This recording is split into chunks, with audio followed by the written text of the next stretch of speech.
अस्सलामुअलैकुम वरहमतुल्लाहि वबरकातुहू। I am naturopath Nida Sabir from Lahore.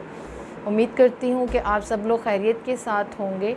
इससे पहले कि हम लोग अपने टॉपिक की जानिब आगे बढ़ें, मेरे चैनल को सब्सक्राइब कर लीजिए। मेरे चैनल का नेम है सिंपल ऑर्गेनोपैथी और बेल आइकॉन को ज़रूर प्रेस कर लीजिएगा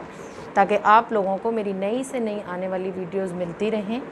और आप लोग इनसे फ़ायदा उठाते रहें। और हमें कमेंट्स के अंदर अपनी सेहत से मुताल्लिक आगाह करने के लिए ज़रूर कमेंट किया करें ताकि हम आपके मसाइल को हल करते रहें। तो आज का जो हमारा टॉपिक है वो है डेंगू फ़ीवर। डेंगू फ़ीवर जो है ये क्यों होता है, उसका रीज़न तो आप सबको मालूम ही होगा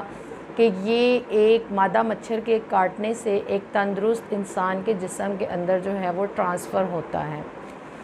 लेकिन कानून मुफरद अज़ा की रोशनी में मैं ये बताती चलूँ, जैसा कि आप लोगों को पता है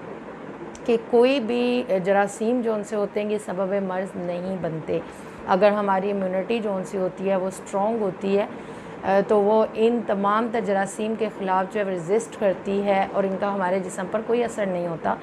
और ये जरासीम जो हैं ये हमारे माहौल में हमारे इर्द गिर्द मौजूद होते हैं, लेकिन जिस वक़्त हमारी इम्यूनिटी जो उनसी होती है वो वीक होती है उस वक़्त ये हमारे जिस्म पर असरानंदाज़ होते हैं और हम लोग बीमारियों का शिकार हो जाते हैं। तो चूँकि डेंगू वायरस जो है वो एक मादा मच्छर के काटने से इंसान की बॉडी के अंदर जो है वो ट्रांसफ़र होता है और ये वायरस जो है यानी ये जो मच्छर है ये एक ताज़ा पानी का मच्छर है जिसकी अफज़ाइश ताज़ा पानी में होती है। अमूमन बरसात के दिनों में, मानसून के दिनों में, जिस वक़्त बारिशें जो हैं वो बहुत ज़्यादा होती हैं, उस वक़्त में उस पानी पर या फिर घरों में लगाए जाने वाले गमलों के पानी पर जो कि मिट्टी से कुछ कदर ऊंचा रह जाता है, या फिर परिंदों के लिए रखा गया पानी, या फिर जो है हमारी घरों में लगी हुई टैंकियाँ वग़ैरह अगर वो फुली कवर्ड ना हों तो उन जगहों के ऊपर इस मच्छर की अफज़ाइश जो है वो ज़्यादा होती है। अब अमूमन जो है वो इसके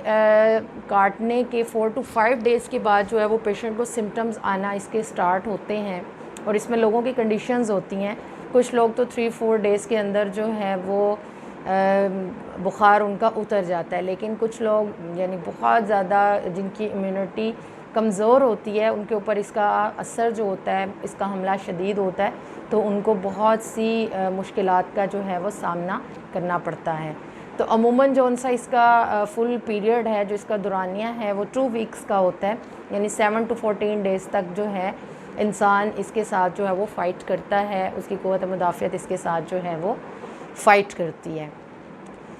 जहाँ तक इसकी अलामात का ताल्लुक़ है तो मैं आप लोगों को बताती चलूँ कि इसके अंदर जो सबसे फ़र्स्ट स्टेज के ऊपर पेशेंट को जो है वो हाई फ़ीवर होता है, उसको तेज़ बुखार होता है, उसको बैक बोन में, कमर में, टांगों में दर्द होता है, जिसमें में शदीद जो है वो पेन होता है, हार्ट पल्पिटेशंस होती हैं। इसके अलावा उसका बीपी जो उनसा है वो लो होता है। सेकंड कंडीशन में आकर यानी अगर 2-3 डेज़ के अंदर उसका बुखार नहीं उतरता है और बुखार उसका स्टिल जो है वो जारी ही रहता है, तो उसके साथ उसको जो है वो पेट में दर्द, इसके अलावा मतली और कै की कैफियत और उसको भूख वग़ैरह जो है वो उसकी बिल्कुल बंद हो जाती है। इसके साथ साथ जो है उसके लिम्फ नोड्स जो उनसे होते हैं वो स्वेल हो जाते हैं, उसके जॉइंट्स में पेन होता है, उसको मस्कुलर पेन होता है, ये तमाम तर कंडीशन पाई जाती है। इसके साथ साथ उसकी बॉडी के ऊपर छोटे छोटे से जो हैं वो सुर्ख कलर के दाने वगैरह भी जो है वो बन जाते हैं, एक एलर्जी टाइप की कंडीशन उसके साथ हो जाती है। तीसरी स्टेज के ऊपर जाकर फिर ये होता है कि बुखार भी कंटिन्यूसली उसका जारी है, लेकिन उसके साथ साथ क्या होता है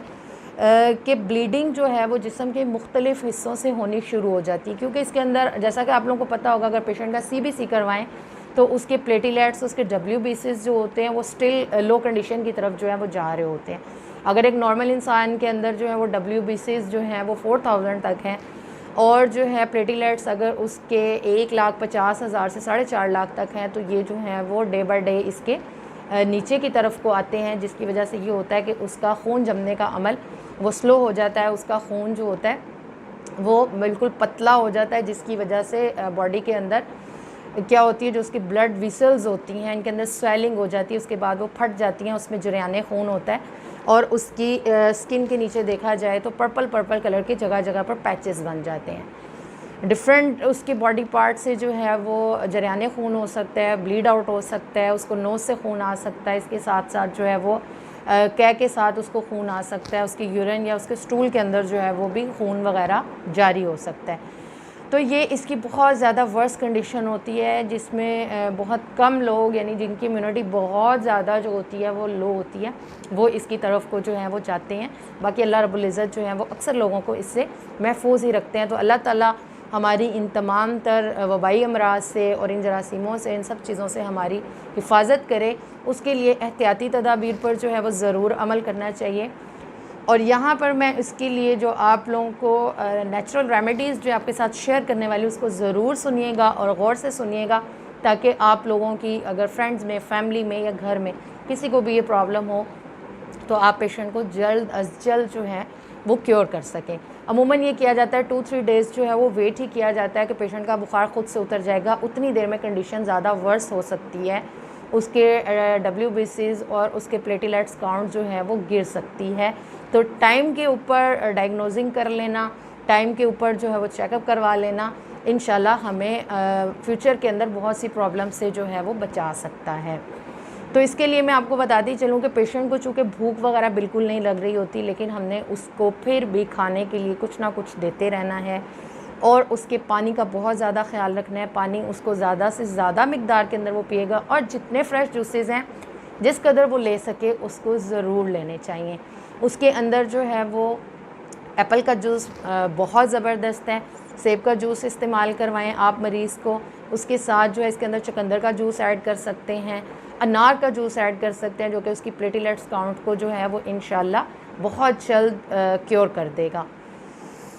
तो इसके अलावा आप लोगों ने ये बात भी सुनी होगी, जो पपीता है वो अल्हम्दुलिल्लाह बहुत इसके इस प्रॉब्लम के अंदर फ़वाइद हैं। तो पपीते के आप लोगों ने पत्ते ले लेने हैं, उनका रस निकाल कर पेशेंट को जो है वो दिन में 3 टाइम सुबह, दोपहर, शाम, ठीक है, 1 कप 1 कप 1 कप यानी 3 कप आपने उसको पर डे यूज़ करवाना है। इंशाल्लाह इसके बेस्ट रिज़ल्ट्स जो हैं वो आप लोगों को देखने को मिलेंगे। इसके साथ मैं आप लोगों को एक और नेचुरल रेमेडी बताती हूँ। उसमें ये करना है कि 1 मुट्ठी भरकर आप लोगों ने बादाम की ले लेनी है, 1 मुट्ठी जो है वो सोगी की ले लेनी है और इसके साथ 1 मुट्ठी ही आपने अनार ले लेने हैं, ठीक है जी। ये तीनों चीज़ें आपने ऐड करनी है और इसके साथ 1 मुट्ठी में आप लोगों ने 3 मगज़ जो उनसे होते हैं, 4 मगज़ सॉरी, आपने इन चारों को जो है वो अलग अलग लेना है। उसके बाद फिर इनको इकट्ठा करके वो 1 मुट्ठी हो जाए तो वो इसके अंदर ऐड करके इसको ग्राइंड करके इसकी सरदाई टाइप बनाकर ये पेशेंट को इस्तेमाल करवाइए। उसकी इम्यूनिटी भी बूस्ट होगी और इंशाल्लाह इसके बेस्ट रिज़ल्ट्स जो हैं वो देखने को मिलेंगे। तो उम्मीद करती हूँ कि मेरे आज के लेक्चर से आप लोगों को ज़रूर फ़ायदा होगा। मज़ीद अच्छी से अच्छी वीडियोज़ के लिए हमारे चैनल को सब्सक्राइब कर लीजिए और इसके साथ साथ हमें अपनी सेहत से मुतालिक आगाह करते रहा करें। कमेंट्स में ज़रूर जवाब दिया करें, आपके जवाब की मुंतज़िर रहूँगी। अस्सलामु अलैकुम वरहमतुल्लाहि वबरकातुहू।